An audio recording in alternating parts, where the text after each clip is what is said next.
ಬೆಲೆ ಕುಸಿತ ಸಂಕಷ್ಟಕ್ಕೆ ಸಿಲುಕಿದ್ದಾರೆ ತರಕಾರಿ ಬೆಳೆಗಾರರು. ಬೆಳಗಾವಿಯ ಡಿಸಿ ಕಚೇರಿ ಮುಂದೆ ರೈತರಿಂದ ಪ್ರತಿಭಟನೆ.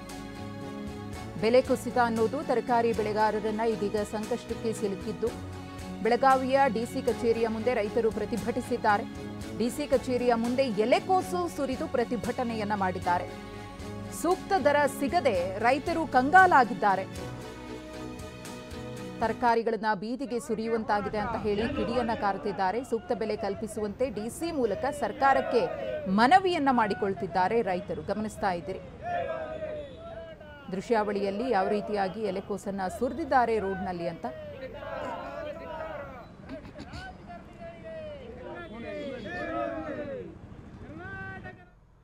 ಏನಾಗೈತಿ ಸದ್ಯಕ್ಕಿನ ಪರಿಸ್ಥಿತಿ, ತರಕಾರಿ ಬೆಳೆಯೋರದ ಪರಿಸ್ಥಿತಿ ರೀ ಭಾಳ ಗಂಭೀರ ಸ್ಥಿತಿಯಾಗ ಈ ನಮ್ಮ ರೈತರು ಬಂದು ಮುಟ್ಟಿದ್ದಾರೆ. ತರಕಾರಿ ಮಾರುಕಟ್ಟೆ ಅಂದರೆ ಪಕ್ಕಾ ಲ್ಯಾಟ್ರಿ ವ್ಯವಸ್ಥೆ ಆಗೈತೆ ರೀ ಸರ್.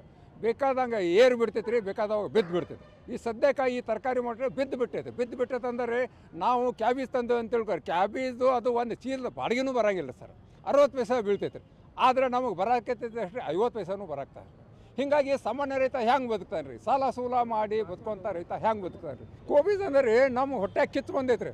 ಡಿ ಸಿ ಸಾಹೇಬ್ರು ನೋಡಲಿ, ಮಂತ್ರಿಗಳು ನೋಡಲಿ, ಮಾಧ್ಯಮ ಮೂಲಕ ಎಲ್ಲ ಜಗ ಎಲ್ಲ ನೋಡಲಿ, ರೈತರು ಬೆಳೆದವ್ರ ಸ್ಥಿತಿಗತಿ ಏನಾಗೈತಿ ಅಂತ ನೋಡಲಿ ಅಂತ ನಾವು ಇಲ್ಲಿ ತಂದೆ ಚೆಲ್ಲಿದ್ದೇವೆ.